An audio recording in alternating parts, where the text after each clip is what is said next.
Alhamdulillah, assalatu wassalamu ala Rasulillah wa ala alihi wa sahbihi wa man tabi'ahu wa mawala. La haula wala quwata illa billah, amma ba'du. Pemirsa dan TV dimanapun Anda berada, jamaah An-Nahdiyah di studio, jumpa lagi dalam bingkai acara Ngopi sama Kiai, ngobrol pintar seputar agama bersama Pak Kiai. Kali ini memasuki episode yang ke-23. Insya Allah kita di episode 23 ini akan membahas terkait dengan safar atau perjalanan. Alhamdulillah sudah hadir di tengah-tengah kita guru kita sekaligus pemandu acara Ngopi sama Kiai ini. Beliau Dr. Andes Kiai Haji Asmuni Al-Haytami MK. Beliau adalah pengurus atau pengasuh Pondok Pesantren Darul Amanah An-Nahdiyah yang beralamat di Jalan Irigasi Gondrong Kenanga, Kecamatan Cipondo, Kota Tangerang, Provinsi Banten, Indonesia, atau yang biasa kita sapa dengan Buya Haytami. Alhamdulillah, beliau kali ini akan memberikan ilmu kepada kita semua dan kepada pemirsa dimanapun yang ada di rumah terkait dengan permasalahan safar. Kepada beliau kami persilakan. Assalamualaikum warahmatullahi wabarakatuh. Waalaikumsalam warahmatullahi wabarakatuh. Wassalatu wassalamu ala Rasulillah. La haula wala quwwata illa billah. Qala Allah Ta'ala fi kitabihil karim, a'udzubillahi minasyaitonir rajim. Bismillahirrahmanirrahim. Li'ilafi Quraisyin ilafihim rihlatash shita'i was-sayf. فَلْيَعْبُدُوا رَبَّ هَذَا الْبَيْتِ الَّذِي أَطْعَمَهُم مِّن جُوعٍ وَآمَنَهُم مِّنْ خَوْفٍ. Rabbi ishrah li sadri wa yassir li amri wahlul min lisani yafqahu qawli. Rabbi zidni ilman nafi'a warzuqni fahman laysa bil nar. Allahumma faqihni fid din wa 'allimni ta'wilah. Allahumma arzuqni fahman nabiyyin wa isal mursalin wa ilhamal malaikatil muqarrabin, amma ba'du. Ayuhal jamaah, kepada jamaah Majelis Salim An-Nahdiyah dalam acara ngopi, ngobrol pintar seputar agama sambil ngopi, yang insya Allah kita semuanya yang hadir pada malam hari ini di majelis ini dirahmati oleh Allah Subhanahu wa Ta'ala. Amin. Dan juga ayuhal musyahidun, kepada para penonton di mana saja berada dan TV, mudah-mudahan walaupun jauh di mata tapi dekat di hati insya Allah. Pada malam hari ini kita akan berbicara tentang masalah safar ya. Safar itu artinya perjalanan jauh ya. Nah, sebetulnya safar ini sudah, tradisi ini sudah ada di zaman dulu ya, zaman Ki Benen ya. Tahu kan Ki Benen? Saudaranya Ki Dogeng. Pokoknya dulu banget. Jadi zaman SD terkenal bahasa Ki Benen. Saya mempopulerkan. Orang Quraisy dulu itu di dalam surat Al-Quraisy ini memang sudah biasa mengadakan perjalanan jauh, misalnya berdagang, mencari nafkah dari ke negeri Syam, misalnya ke Syam itu misalnya Yaman gitu ya, atau ke negeri Syria kalau sekarang itu kan termasuk Syam ya. Nah, termasuk juga Palestina. Dalam rangka berdagang bisa berhari-hari itu, mungkin bisa seminggu 2 minggu baru pulang. Nah Rasulullah pun demikian, pernah membawa dagangan Siti Khadijah ya. Nah Siti Khadijah itu istri dia dulu saudagar kaya perempuan ya. Nah itu sudah biasa sebenarnya perjalanan seperti itu. Nah karena ini kita orang Muslim, kalau berjalan jauh itu tetap ada aturan, ada kewajiban kita beribadah kepada Allah Subhanahu. Nah itu jadi persoalan. Malah Rasulullah SAW itu menganjurkan kita menuntut ilmu itu yang jauh gitu. Utlubul ilma walau bisis, tuntutlah ilmu walaupun dari negeri Cina. Cuman ilmu apa? Apa ilmu agama? Rasanya tidak mungkin. Ya bukan ilmu, mungkin di sana ilmu keramik lah, ilmu skill kerajinan seperti itu kan ya. Jadi ada yang mengatakan ulama bahwa hadis ini sebenarnya bukan li ilmihi tapi li budi karena jauhnya. Jadi kalau nuntut ilmu disuruh jauh. Ya, jadi kalau Haji Asli kemarin itu sebenarnya dekat nggak jauh gitu. Iya yang kalau Pak Mahmud relatif jauh lah Cengkareng kemarin itu. Kalau kita lihat misalnya Imam Syafi'i ya, Imam Syafi'i namanya Muhammad bin Idris bin Abbas Asy-Syafi'i. Jadi dari buyutnya yang terkenal Asy-Syafi'i. Bin Syafi'i. Jadi Imam Syafi'i ini lahirnya katanya di Gaza. Gaza itu mana? Palestina ya. Gaza. Dia dari kecil sudah yatim katanya, kemudian dikirim oleh ibunya orang yang mau berangkat ke Mekah. Naik kuda mungkin pada zaman itu ya. Dititip ke Mekah untuk belajar agama gitu. Karena ibunya ini ingin Imam Syafi'i itu pintar ya. Banyak ilmu, bukan banyak harta, banyak ilmu gitu. Bahkan beliau ada mengatakan itu umur 9 tahun. Ya mungkin sekitar 9-10 tahun sudah hafal Al-Quran 30 juz. 9 tahun. Ya kira-kira sudah Eki gini lah, ini Eki juga 30 juz sudah. Iya. Melon. Iya, juz langka, juz melon, juz langka, apa lagi ini? Iya. Iya. Itu hebatnya Imam Syafi'i itu, ya. Merantau. Kalau sekarang itu dari Palestina ke Mekah itu kan sudah pakai paspor internasional, betul nggak? Dan itu perjalanan bukan yang dekat. Itu ditempuh oleh Imam Syafi'i dalam rangka thalabul ilmi, menuntut ilmu. Dan di situ beliau belajar bertahun-tahun, tidak pulang-pulang. Belajar kan nggak kayak sekolah, langsung pada syekh ya, talaki hadapan langsung gitu. Ya saya mau belajar kitab ini, saya mau belajar ini, gitu kan, saya belajar ilmu ini gitu kan. Lah Imam Syafi'i ini habis seluruhnya syekh itu ilmunya disedot sama dia itu. Sampai syekh-syekhnya itu guru-gurunya bingung mau ngajar apa lagi. Hai Syafi'i, ilmu saya sudah habis, kamu ambil semua, gitu kan ya. Sudah sekarang kamu belajar dong. Ada ulama besar di Madinah. Mekah Madinah itu kan jauh, bisa 7 jam ya. Itu perjalanan pakai bus loh. 7 jam dari Madinah ke Mekah sekitar 7 sampai 8 jam. Tapi kalau dari Jeddah ke Madinah dekat itu sekitar 5 jam. Masya Allah itu ya.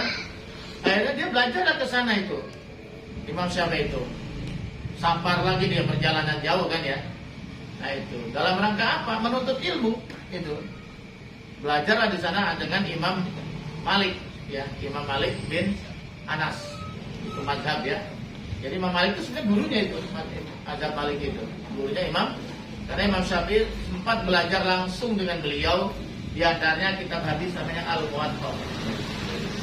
Tapi Imam Syafi'i itu pun tidak gampang untuk ketemu ulama besar seperti sekelasnya Imam Maliki. Enggak gampang karena Imam Syafi'i kan masih bocah, masih remaja gitu. Ya nggak dianggap lah gitu. Tapi karena Imam Syafi'i membawa surat dari Syekh Mekah, ya akhirnya diterima juga. Ya, kamu mau belajar, benar belajar gitu. Tapi konon katanya belajar itu Imam Syafi'i kayak main-main gitu. Makanya bukan domelin, ditegur. Kan yang ngaji syekh-syekh semua tuh udah tua-tua semua ya. Imam Syafi'i kan masih remaja gitu. Ya, bahasa kasarnya kamu gak akan sanggup ngikutin pelajaran mereka begini. Kata Imam Syafi'i, saya sudah hafal semua ya Syekh kitab ini. Jadi sebelum ngaji Imam Malik kita Al-Muwatta sudah hafal itu di Mekah. Begitu dites benar-benar hafal itu. Kita yang 2000 hadis itu kurang lebih. Masya Allah. Terus Imam Syafi'i nggak cukup hanya belajar di situ. Ada katakan belajar ke Syria, ada katakan ke Baghdad. Nah di Baghdad dia belajar dengan murid-muridnya Imam Hanafi, karena Imam Hanafi sudah meninggal dunia. Nah, Imam Syafi'i itu lahir 150 Hijriah, bertepatan dengan meninggalnya wafatnya Imam Abu Hanifah. Imam Hanafi 150 Hijriah juga, berarti nggak ketemu kan? Nah akhirnya dia sempat belajar dengan murid-muridnya, ya seperti Abu Ishaq ya, dan lain-lain. Dia sempat belajar dari sana. Nggak cukup sampai di situ, dia perjalanan jauh lagi kemana? Dia belajar ke Mesir, belajar dan mengembangkan ilmunya sampai wafat di Mesir. Subhanallah. Jadi yang namanya safar sudah biasa. Ya cuman karena masalahnya ini perjalanan jauh ini, kita sebagai muslim tentu ada cara caranya. Kita juga nanti ada kewajiban melaksanakan sholat. Supaya kita selamat, berkah selamat di perjalanan, tentunya harus ada tata cara yang harus kita taati dalam perjalanan safar ini, supaya betul perjalanan safar ini sesuai dengan tuntunan syariat agama kita tentunya. Barangkali ini sekedar mukadimah. Nanti lebih jelasnya bisa kita diskusikan. Wallahu a'lam bishawab. Alhamdulillahirabbil alamin. Demikian baru saja kita dengarkan bersama antar atau mukadimah dari guru kita terkait dengan safar. Ternyata safar ini luar biasa sekali. Ringkas kata-katanya, kalimatnya, tapi maknanya sangat luar biasa dalam. Pemirsa dimanapun Anda berada, serta jamaah Majelis Taklim Nahdiyah di studio, kita akan mencoba memasuki sesi tanya jawab untuk mempertajam permasalahan-permasalahan yang terkait dengan safar ini. Baik, untuk sesi pertama pertanyaan kami buka kepada penanya pertama, Pak Ade. Assalamualaikum warahmatullahi wabarakatuh. Waalaikumsalam warahmatullahi wabarakatuh. Assalamualaikum ya. Mohon penjelasannya apa dan bagaimana kedudukan safar atau perjalanan dalam Islam. Mohon penjelasannya. Ya, terima kasih. Assalamualaikum warahmatullahi wabarakatuh. Waalaikumsalam warahmatullahi wabarakatuh. Safar ya. Memang safar ini mungkin di telinga kita kurang akrab ya. Kecuali hanya orang-orang tertentu. Kitabnya bisa dibuka. Ini saya yang nulis nih. Cuma ini baru satu bab di fotokopi. Ini saya nyusunnya ini hampir 2 tahun karena kadang-kadang nggak ada yang ngetik. Ya, dan ini nanti ada catatan sejarah kubur di bab berikutnya. Tapi ini kita bahas safar. Jadi safar itu adalah perjalanan jauh. Kalau di sini ke Tangerang bukan safar namanya itu namanya lapar. Safar itu perjalanan jauh ya. Ya, perjalanan jauh-jauhnya berapa? Dalam ilmu fikih itu dikatakan safar, diperkirakan itu bisa dilihat di bab pertama, yang sekitar 88,5 km. Dari mana kira-kira di sini mana tuh? Pandeglang mungkin ya? Iya, Bandung lebih. Iya, dari sini Cirebon juga mungkin sudah ada ya. Ya saya nggak pernah ngitung sih. Lebih ya. Pokoknya kira-kira memakan waktu 2 sholat, di mana dibolehkannya jamak qashar. Itu termasuk safar. Nah, jadi kalau jaraknya dekat, tidak dibolehkan secara fikih jamak qashar, itu belum safar namanya. Jadi safar itu perjalanan jauh, ukurannya kalau secara matematika 88 km lebih. Atau ada yang mengatakan yaitu adalah dibolehkannya jama dan qashar. Kalau dari sini ke Banten, Serang mungkin belum ya. Bogor. Tasik. Ya, mungkin kalau ke Bogor ke sana tuh ya. Tasik. Ya, mungkin itu sudah boleh jama dan qashar. Ya, kira-kira itulah. Biasanya sekarang kalau jalan tol kan ada angka kilometer loh. Nah, kira-kira kalau sudah di 88,5 kalau di sini itu sudah termasuk jauh dan dibolehkan jamak qashar, itu namanya safar. Itu yang pertama. Ya, safar itu artinya perjalanan jauh diperkirakan di mana boleh melakukan jamak dan qashar. Itu namanya jauh. Ya, secara matematika ada mengatakan sekitar 80 berapa di situ? 88,5 km kurang lebih seperti itu. Yang kedua, perjalanannya itu tidak maksiat di dalam. Kalau maksiat, gugur. Jadi safar itu tujuannya satu, misalnya hal-hal yang bersifat wajib, misalnya melaksanakan ibadah haji, itu kan wajib ya. Ya. Itu nggak? Membayar utang, itu kan wajib ya. Ya utang mana ke Bandung? Iya, utangnya di Bandung. Kan safar itu, betul ya? Termasuk safar ya? Safar. Gitu kan ya? Itu menunaikan ibadah haji wajib kan ya? Iya kan? Itu kan harus safar itu ya. Umroh harus safar kan ya? Itu. Misalnya silaturahim, gitu kan? Jadi menuntut ilmu. Nah, jadi hal-hal yang semacam itu, baik itu yang bersifat wajib, sunnah, mubah. Kalau Nah, pacarnya itu. di Bandung bagaimana? Dan tidak ada unsur kemaksiatan di dalamnya. Mau mana ke Jawa, mengapain, merampok, nah, ya, bukan safar. Malah tidak dibolehkan melakukan jamak qashar Mau sama ceweknya gitu. karena maksiat, gitu ya. Gitu. Oh, misalnya mau kemana? Ke Cirebon, ngapain? Mau nengokin pos 2, ya nggak apa-apa. Kan tanggung jawab itu. Ibadah juga, itu jadinya 2. Rekreasi, Buya. Hah? Rekreasi. Apanya? Rekreasi. Nama kakak. Raya rekreasi itu namanya mubah. Hukumnya mubah. Rihlah namanya itu. Rihlah itu termasuk hukumnya mubah itu Mbak ya.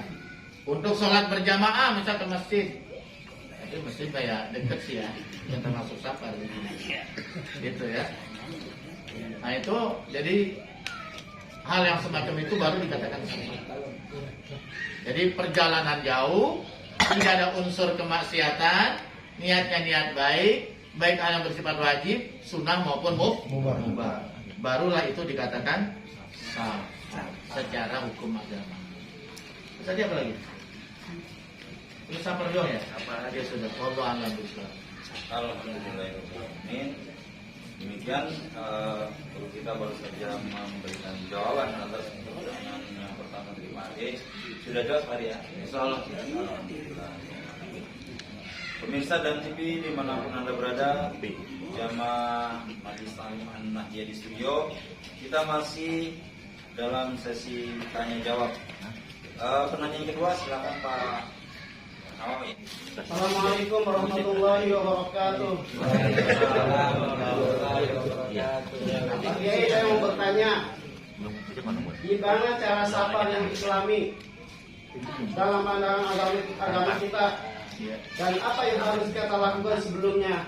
Atas pencerahannya saya ucapkan. Itu ada tata caranya loh Pak. Malah ada bab khusus di dalam ilmu fikih. Coba lihat itu di bab 1 ya, ada itu. Hal-hal yang dilakukan sebelum safar. Itu kan ada di situ kan? Jadi sebelum kita keluar rumah untuk melakukan safar atau perjalanan jauh, kita harusnya mengambil air wudhu dulu, ya kan? Ternyata wudhu ini bukan hanya untuk sholat. Mau tidur disunahkan berwudhu. Kalau dia nanti bisa dicabut ruhnya itu dijaga oleh para malaikat Allah. Mudah-mudahan husnul. Kalau mau kepergian berwudhu ya, terhindar dari segala kemaksiatan. Nah, dia kata dia kena musibah meninggal dunia dalam keadaan taat dan ibadah kepada Allah Subhanahu wa taala. Amin. Jadi membaca Quran itu juga dianjurkan berwudhu. Jadi tidak hanya sholat, tapi di sini memang kita wudhu mau sholat. Sebelum safar. Jadi kita sebelum bepergian ambil air wudhu, sholat 2 rakaat. Mau pulang kampung ke Jawa, supaya nggak terjadi apa-apa di perjalanan, betul nggak ya? Ini perjalanan jauh, betul nggak ya? Kan Jawa termasuk jauh itu ya, Jawa Tengah, Jawa Timur termasuk jauh ya. Jangankan jauh, yang dekat saja musibah kalau mau terjadi kan bisa terjadi, betul nggak? Nah jadi kita dianjurkan kalau perjalanan jauh itu ambil air wudhu, sholat 2 rakaat, namanya sholat safar. Nah, gimana caranya? Yang pertama yaitu usolli sunatas safari rakaataini lillahi ada nilai. Usolli sunatas safari rakaataini ada nilai. Nah, misalnya Pak Detiar mau pulang kampung di Sumedang ya? Tasik. Ya apa kecamatannya? Penawangan. Ciamis ya, jangan lupa mulu saya Ciamis, pokoknya Bu Amis ya. Ciamis, Bu Amis sudah betah di kampung, betah di Kelurahan Kenanga dia. Asal ikan juga udah dia. Ciamis, air amis gitu ya. Air manis. Nah, iya. Itu jadi kita sholat 2 rakaat. Usolli sunatas safari rakaataini ada nilai. Atau boleh juga namanya sholat sunatul khuruj ya. Usolli sunatul khuruj, lihat di situ minal baiti lis safari rakaataini nilai. Jadi keluar rumah, sholat keluar rumah sebenarnya sama ya. Tapi yang lebih enak yang pertama ya. Usolli sunatul khuruj minal bait lis safari rakaataini nilai. Allahu akbar. Yang pertama, kalau sholat sunat itu nggak usah sulit-sulit. Pokoknya kul suratnya. Setelah Al-Fatihah, kul ya. Rakaat kedua setelah Al-Fatihah, kul wallahu ahad. Jadi kul ya al-kafirun, kul wallahu ahad. Gampang ya? Tahajud nggak bisa sholat macam-macam. Udah kuliah sama kul aja. Baca kulhunya minimal 3 kali. Ya, baca 3 kali kulhu kan sama juga dengan hatam kul. Itu. Yang pertama. Setelah kita sholat, nah kita baca doa.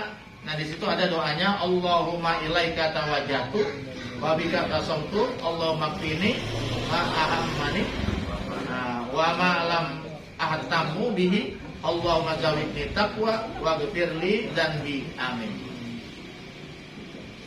Karena kita berjalan jauh harus baca doa, sholat dulu nanti ya kan. supaya perjalanan kita betul islami dan diredho oleh Allah Subhanahu. Nah, setelah kita pamit dengan keluarga, ya kayak pergi umroh lah kita ya, pergi haji. Biasa kita baca doa lagi tuh sebelum setelah keluarga, sebelum saat kita melangkah meninggalkan ruh. Bismillahi amantu billah, Bismillahi tawajjahtu billah, Bismillahi tasamtu billah, Bismillahi tawakkaltu ala Allah, la haula wala quwata illa billahil. Pasrahkan semua kepada Allah Subhanahu wa taala. Itu.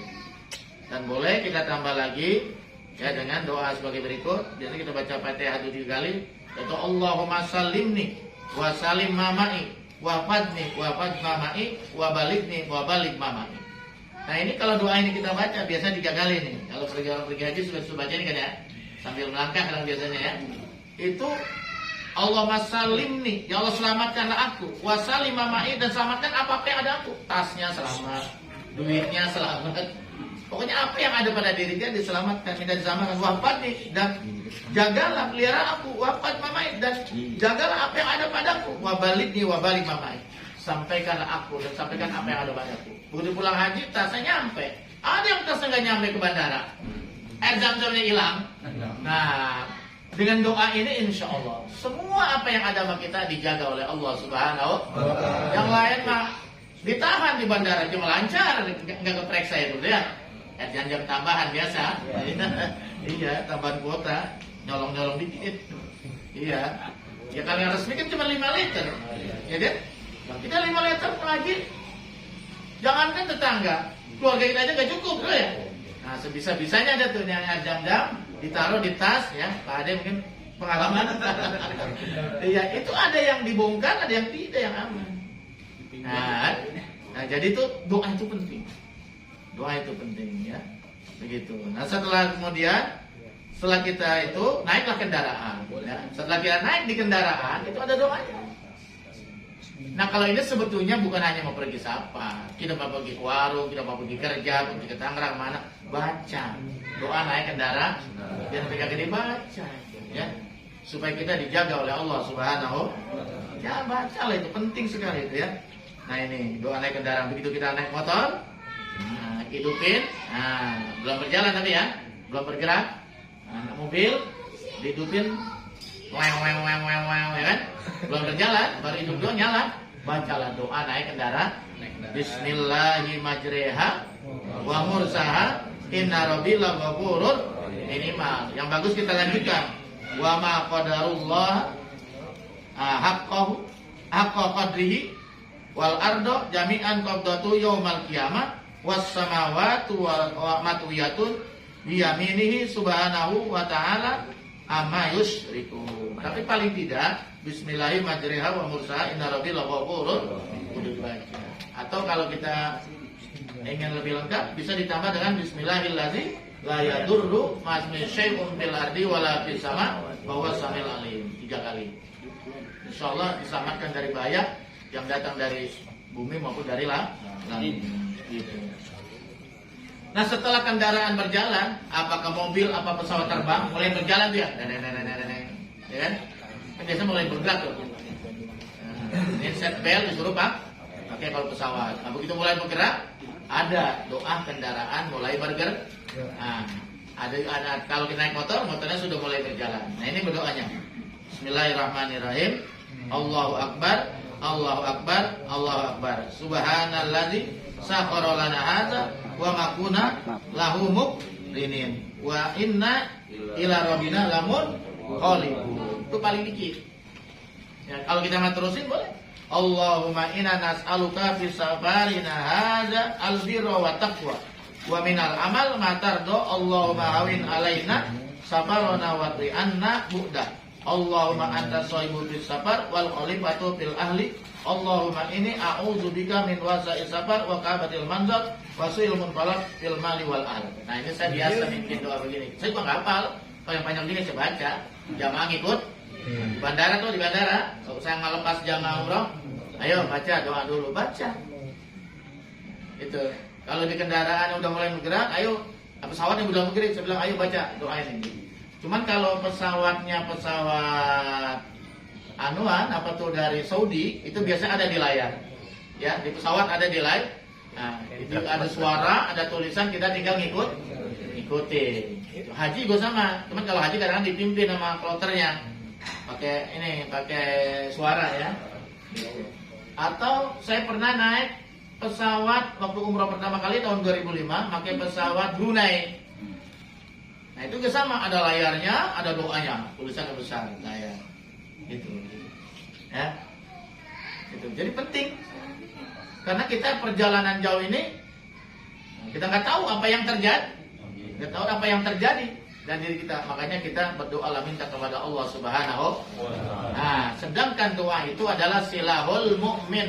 Doa itu adalah senjatanya orang mukmin. Jadi kita kalau mau kemana-mana, nggak usah bawa bendo, golok, pistol, wah urusannya polisi. Jadi cukup doa saja kita kantongin. Kita baca tuh doa. Bendungan aja ya, bendungan. Insya Allah, selamat insya Allah. Bendungan. Amin ya Rabbal alamin. Itu. Emang itu dianya apa namanya? Doa senjata kita. Jangan lupa kemanapun ya. Nah mau tidur kita juga baca doa. Kita kan pernah terjauh apa yang terjadi waktu kita tidur, betul nggak? Bisa saja ada kapal jatuh di Palestina. Bisa saja ada lalengan masuk ke kuping kita. Apa saja bisa terjadi. Tapi kadang-kadang kita membaca doa, rahmat Allah turun. Jadi kita, keluarga kita diselamatkan oleh Allah SWT. Nah ini kita berangkat dari rumah kemarin, kalau bukan rahmat Allah nggak nyampe, betul ya? Tapi karena rahmat Allah, kita bisa sampai kemarin dengan selamat dan aman. Disitulah pentingnya peran doa. Wallahu a'lam. Gimana, Wi? Alhamdulillahirrahmanirrahim.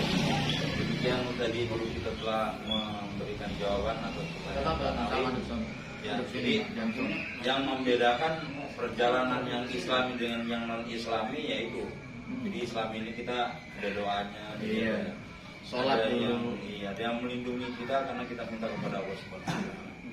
Paham ya jadi Ngopi. mungkin selama ini kita jalan begitu aja ya. Iya. Apalagi perjalanan jauh yang sholatlah 2 rakaat. Berdoa pada Allah.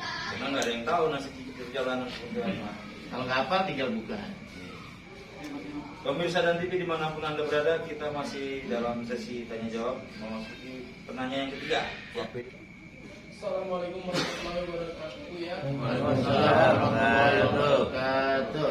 Jika kita bersafar atau bepergian jauh, setelah sampai di tujuan, apa yang harus kita lakukan? Mohon silakan. Assalamualaikum warahmatullahi wabarakatuh. Bang Jali ada lagunya. Bang Jali. Jadi ke pulang pulang. Ya. Jadi gini. Tadi kan kita waktu mau berangkat sudah pakai aturan agama ya. Kita sholat dulu ya kan. Kita berdoa, kita pasrah kepada Allah, minta perlindungan dan sebagainya kan ya. Nah bagaimana kalau kita itu sampai alhamdulillah sampai dengan selamat. Tapi itu kan masih koma. Kita nggak pernah tahu begitu kita sampai di Jeddah misalnya. Di Jeddah ini ada bahaya atau tidak? Gitu ya. Dari Jeddah ke Madinah, di Madinah ada bahaya nggak? Gitu. Kalau kita misalnya ini ke Cirebon, di Cirebon ada bahaya nggak? Kita nggak pernah tahu. Nah makanya Nabi mengajarkan kalau kita perjalanan jauh, dalam perjalanan dalam keadaan selamat, ya kendaraannya sehat, tidak terjadi apa-apa, di jalan tol pun nggak ada apa-apa, kalau jalan darat, di udara pun di pesawat juga nggak ada apa-apa ya, sampai landing, sampai nyampe tujuan, kita tentunya bersyukur kepada Allah Subhanahu. Kita pun jangan lupa berdoa kembali di situ. Itu yang diajarkan oleh Rasulullah SAW. Ini kita bisa lihat. Kemudian apabila sudah sampai pada satu kampung atau kota yang dituju, maka bacalah doa sebagai berikut. Allahumma inni as'aluka khairaha. Ya Allah, sungguhnya aku minta kepadamu, mohon kepadamu kebaikan, ya. Kebaikan yang ada di kampung ini, negeri ini yang kita tuju. Ya. Jadi supaya kita dapat kebaikan. Aman. Kalau Cirebon, sampai Cirebon yang ada kebaikan. Orangnya baik kepada kita, benar ya? Gitu. Bukan keburukan, gitu. Gak ada apa-apa, gak ada malapetaka, gak ada musibah di situ. Misalnya banyak pecah, jangan sampai terjadi, misalnya. Atau ada, ya macam-macam lah, kita nggak pernah tahu kan apa yang terjadi. Itu as'aluka khairaha. Ya, haknya itu bisa Korea. kampung yang kita tuju, kota yang kita tuju, negeri yang kita tuju. Wa khairu ahliha. Dan juga aku minta kepadamu kebaikan penduduknya.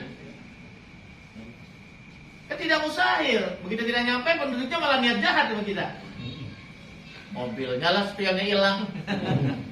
Nah, dompetnya lah dicopet. Atau kadang-kadang ya berbuat tidak senonoh, tidak sopan dengan kita. Itu kan bisa saja terjadi. Nah, makanya kita situ minta, itu sampai tujuan, bacalah minta kebaikan dari negeri itu, kampung itu, dan juga kebaikan dari penduduk kampung itu. Gitu. Minta kepada Allah supaya orang itu nanti betul apa berbuat baik kepada kita dihormati, ya. Malah dibantu apa saja, dibantu digerakkan hatinya oleh Allah. Kampungnya itu menghormati kita, membantu kita, merespon kita, kan enak, betul nggak? Iya, coba kita kalau di mana-mana nggak diheroin, betul nggak ya? Ya, dipromotin, masya Allah, ya, alhamdulillah gitu ya. Itu. Wa a'udzubika, dan aku berlindung kepadamu ya Allah, min syarriha, dari kejahatan kampungnya. Misalkan ada preman, premannya tak berdaya. Kalau ada ular, ularnya tak berdaya. Ada orang yang jahat, kagak jadi. Itu. Jadi semua ada keburukan-keburukan di kampung itu tidak kena pada kita. Wa syarri ahliha, dan juga keburukan dari penduduknya. Jadi perilaku penduduknya itu jangan sampai kena sama kita, baik-baik saja sama kita. Wa syarri ma fiha, dan segala kebaikan apa yang ada di kampung itu, di negeri itu yang kita tuju. Itu. Jadi kita dianjurkan kalau kita perjalanan jauh, nah kalau kita sudah sampai di situ, jangan lupa berdoa. Tapi yang namanya doa semacam ini jarangnya hafal karena memang tidak setiap hari pergi safar kan ya, gitu. Tidak paling sewaktu-waktunya, nggak apa-apa. Kita baca saja. Gitu. Ya sebetulnya kalau di YouTube juga bisa atau di Google ya, kita ketik saja doa safar sampai di tujuan. Nah itu nanti dikeluar. Bisa seperti itu. Tapi kan kalau ini bisa kita ajarkan kepada keluarga kita kalau bentuknya buku seperti ini, ya. Dan tidak akan hilang. Kata Imam Syafi'i, al ilmu qaidun. Ilmu itu ibarat buru, saydun, ibarat buruan. Nah, kalau kita buru kijang, jangan kijangnya dilepas, udah capek kok dilepas, jadi ikat, dikandangin supaya kagak lari. Wal kita batu qaiduhu, dan catatan itu kitabnya, bukunya, catatan itu dulu adalah ikatannya ilmu supaya ilmunya nggak kabur, nggak hilang, nggak lupa. Paham ya? Nah, jadi ini ibaratnya ini ikatannya ilmu. Kalau ngaji cuman nguping, ya ntar lupa. Untung pakai YouTube bisa dibuka ulang, gitu kan ya. Jadi masih bisa diputar ulang, masih kita ingat-ingat kembali. Kira-kira seperti itu. Tadi sama nanya? Menjalin. Ayo, menjalin. Nah, iya. Jadi itu jalin. Jadi kalau kita sampai di situ, bacalah. Insya Allah nanti segala urusan dipermudah oleh Allah Subhanahu Wa Taala. Amin. Ya. Hal-hal yang tidak inginkan, insya Allah tidak akan terjadi. Amin. Ya. Karena Allah yang melindungi kita, merahmati kita, menjaga kita. Amin. Allah. Amin. Amin ya Rabbal. Amin. Masih ada? Alhamdulillahirobbilalamin. Demikian guru kita telah menyampaikan jawaban dari pertanyaan Jalil. Jadi sudah bisa dipahami barangkali ya. Itulah luar biasa sekali. Jadi di dalam agama Islam ini lengkap, segala sesuatunya ada bimbingannya. Yang mana apabila kita ikuti, insya Allah selamat. Masih menyisakan satu penanya, Pak Mas Nan. Assalamualaikum warahmatullahi wabarakatuh. Waalaikumsalam warahmatullahi wabarakatuh. Yang saya tanyakan, gimana hukumnya seorang wanita berpergian jauh atau bisa dibilang dikatakan safar? Dia pergi jauh ini tanpa didampingi oleh mahramnya atau mahram. Iya. Mohon penjelasannya Kiai, dari saya cukup. Terima kasih. Wassalamualaikum warahmatullahi wabarakatuh. Begitu aja bahasanya bebas, nggak harus sampai yang ini. Ibu sering begitu Gini. mulu. Ini bagaimana ceritanya, hukumnya dalam tinjauan agama ya. Perempuan atau istri kita atau anak perempuan kita pergi jauh, safar tanpa mahram. Itu kalau pergi umroh, saya pengalaman ngurus umroh, ngurus itu namanya paspor paspor, itu kalau kira ngurus paspor umroh atau haji, perempuan itu harus ada mahramnya. Kalau nggak ada mahramnya itu nggak bisa. Nah, sedikit yang tadi soalnya ditanya, kalau kan itu bisa ditolak gitu. Di jedahnya itu ketika lagi proses itu ya, pemeriksaan dokumen itu. Nah kalau nggak ada, misalnya dari saudaranya nggak ada, ya udah dimahramin aja dari jamaah yang lain, biarnya ada temennya gitu. Oh kan ada jamaah perempuan juga yang sendirian juga, udah dianggap aja saudaranya gitu. Itu nanti urusan PT dah, PT perjalanan haji dan umroh yang bikinin. Itu saking pentingnya mahram itu. Mahram itu bisa juga suaminya. Kalau suaminya nggak bisa, bisa anak perempuannya. Anak perempuannya nggak bisa anak laki-lakinya, bisa saudara perempuannya, bisa. Gitu. Mahram, ya mantu bisa, yang nggak boleh dinikah lagi. Itu bisa. Atau perempuan sama, boleh itu juga. Nah, sesama perempuan, walaupun tidak ada hubungan darah, itu boleh. Boleh. Jadi jangankan pergi jauh ya, yang bahaya ya. Jarak wali songo. Yang namanya perempuan istri keluar rumah tanpa izin suami kan nggak boleh. Kalau dia nekat, suami nggak redo, itu sepanjang jalan dilaknat oleh malaikat Allah. Berat ya? Dia ngobrol di luar sana dengan laki-laki, apalagi laki itu nggak dikenal atau laki-laki yang tidak disukai oleh suaminya, setiap kalimatnya dilaknat oleh malaikat. Berapa lama dia bicara? Wah, tuh. Tinggal hitung aja tuh. Berat itu. Bahkan sampai minyak wangi kata Nabi, maka minyak wangi buat suami itu ibadah malah.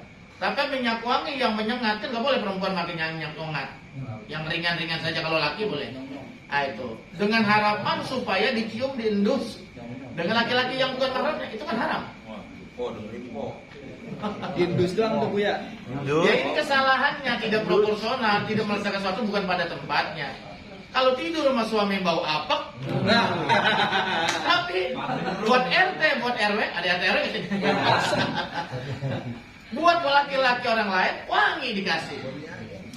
Masya Allah, bahaya itu, berat. Makanya para ulama-ulama NU, perempuan pergi jadi TKW ke luar negeri tanpa mahram haram hukum. Itu dengerin nih kaum perempuan, kalau rumahnya membangkang aja sama suami. Bodoh amat, gue pergi aja. Pergi jarak ke Bali itu. Suami istri kuplek yang gini. Iya. Jarak ke Bali 3 hari nggak pulang-pulang. Kenapa? Jarak ke Bali sampai seminggu. Iya, apalagi seperti itu. Nggak ada suaminya. Iya. Oh, dengerin Bo. Nggak boleh, nggak boleh. Jangan dikasih, makanya kita ikut. Iya. Kenapa? Ini semuanya demi keselamatan dan kehormatan kaum perempuan. Jadi kaum perempuan kan relatif bahaya ya. Dan relatif lemah dibandingkan laki-laki. Makanya Islam sangat menghargai martabat perempuan. Cuman kadang-kadang perempuannya nggak ngerti. Iya. Wah, martabat dia mau dia.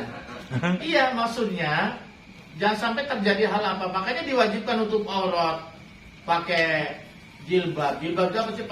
Baju yang longgar menjulur panjang, itu namanya jilbab. Ya, jilbab namanya. Jadi tertutup dari kepala sampai ujung kan? Tujuannya apa itu? Demi kehormatan perempuan itu juga dan demi keselamatan.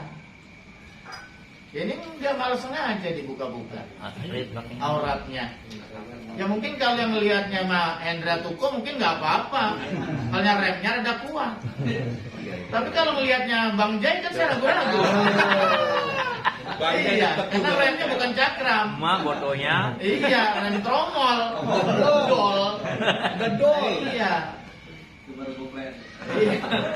Mungkin kalau Pak Haji asli, tapi saya nggak tahu juga sih ya. Lihat paha perempuan bisa istighfar dia. Tapi kalau jali, jangan-jangan alhamdulillah.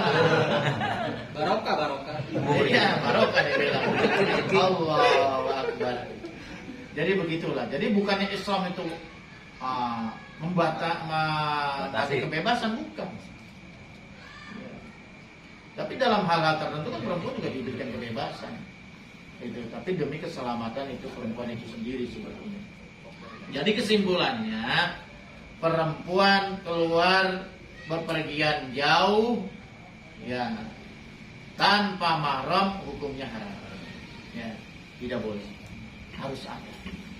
Ini pergi ke Bandung, ngapain itu? Jarak. Temennya. Jarak balik. Iya, jarak ke Bali, temennya siapa? Agak diajak Bu ya. Jaraknya di pantai lagi. Waduh, bahaya tuh. Temannya siapa coba? Kalau temannya laki-laki, suami bukan. Nah. Baru sekedar pacar katanya. Waduh. Lah ini kan berbahaya. Bahaya banget. Betul nggak? Tuh. Jadi harus ada mahram yang memang betul-betul menjaga dia. Begitu. Nah itu panitia tuh, dengerin tuh. Kamu yang menjadi ya? Udah, nggak ada lagi. Allah alam bisawab. Alhamdulillahirrahmanirrahim. Demikian dulu kita telah memberikan jawaban atas pertanyaan dari Pak Mas Tan. Sudah berterima alhamdulillah karena Islam mengatur semua itu adalah untuk kebaikan kebaikan si orang manusia. Pemirsa dan ibu dimanapun anda berada, sekaligus jamaah yang telah hadir di studio, kajian kita pada malam hari ini telah tuntas untuk sementara bab ini ya, bab di awal ini masih ada beberapa bab. Dan sebelum kita mengakhiri kajian kita pada malam ini, mari sama-sama kita dengarkan closing statement dari guru kita. Silakan. Jadi begini, jadi jangan takut kalau memang ada hajat, ada kebutuhan, mau berjalan jauh jalan aja. Ya kan ya? Islam tidak melarang. Selama perjalanan itu tidak ada unsur boleh. Bah, kalau kita lihat ulama-ulama kita dulu juga merantau kemana-mana itu. Seperti misalnya Wali Songo itu dari mana itu? Ada yang mengatakan dari Hadramaut ya, itu. Ada yang mengatakan langsung dari Jazirah Arab, ada yang mengatakan dari Cina. Dari Cina saya nggak lebih percaya. Gitu. Ya. Kalau mungkin dari Hadramaut asalnya mungkin kita percaya. Itu kan melintasi beberapa negara ya. Mereka perjalanan jauh berdakwah menyebarkan Islam di Pulau Jawa.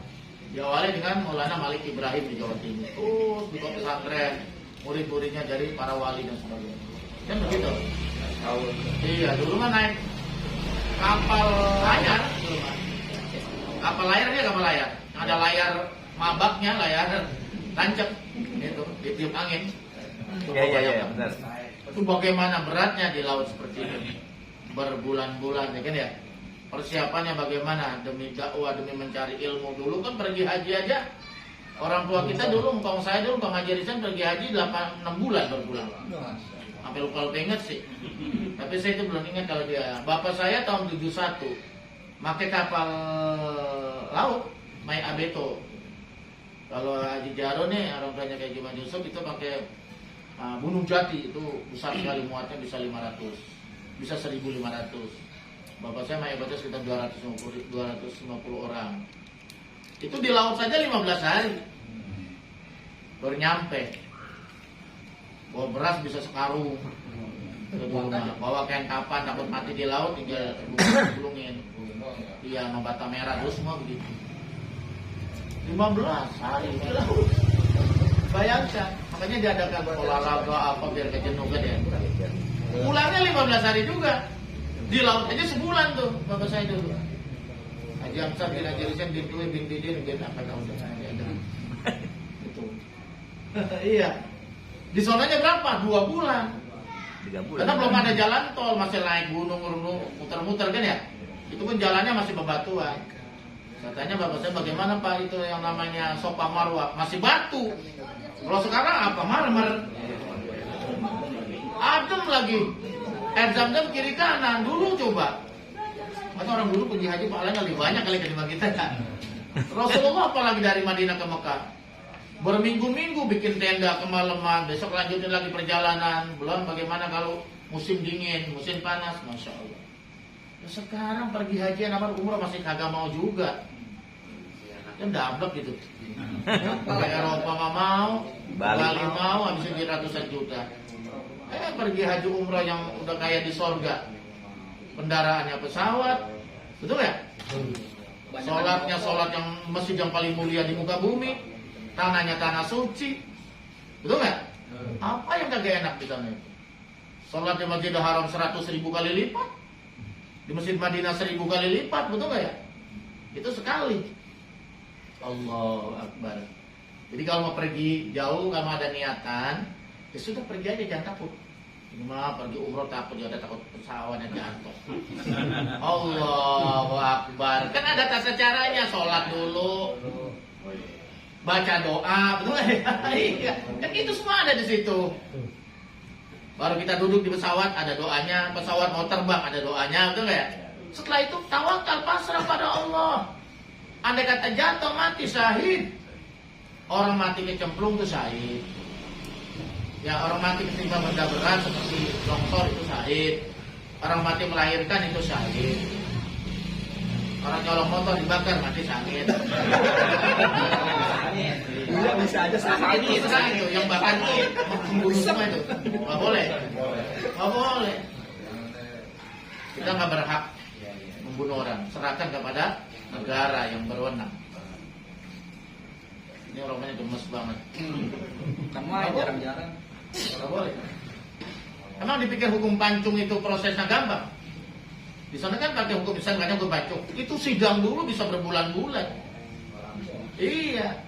Nah salah hukum kisos, nah setelah diputusan barulah.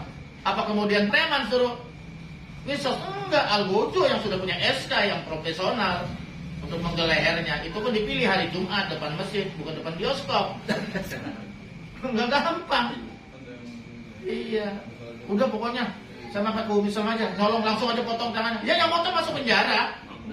Nggak boleh. Ada aturannya. Misalnya kalau mabuk dipecut kayak di Aceh, itu pun yang nunjuk pemerintah. Siapa yang harus mecut, berapa kali, bagaimana cara mecutnya, itu pun setelah proses sidang. Ini orang nyolong motor gak diproses langsung dibakar, pembunuh semua itu. Kenapa dia Bang Jai? Pengalaman? Enggak lagi dimikirin mati atas perut wadon bagaimana itu. Iya. Kemarin ikut dikebukin katanya. Iya. Urusan dia nanti dia nyolong bunuh orang itu urusan dia dengan Allah, betul nggak ya? Tapi kan kita tidak boleh main hakim sendiri.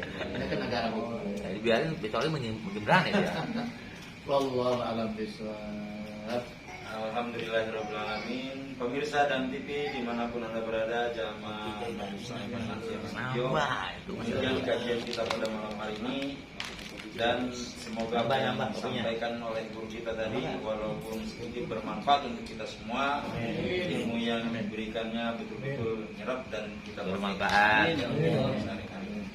Dan sebelum kita akhiri kajian kita pada malam hari ini, mari sama-sama kita tutup dengan doa kafaratul majlis. Bismillahirrahmanirrahim. Bismillahirrahmanirrahim. Allahumma hamdika la ilaha illallah.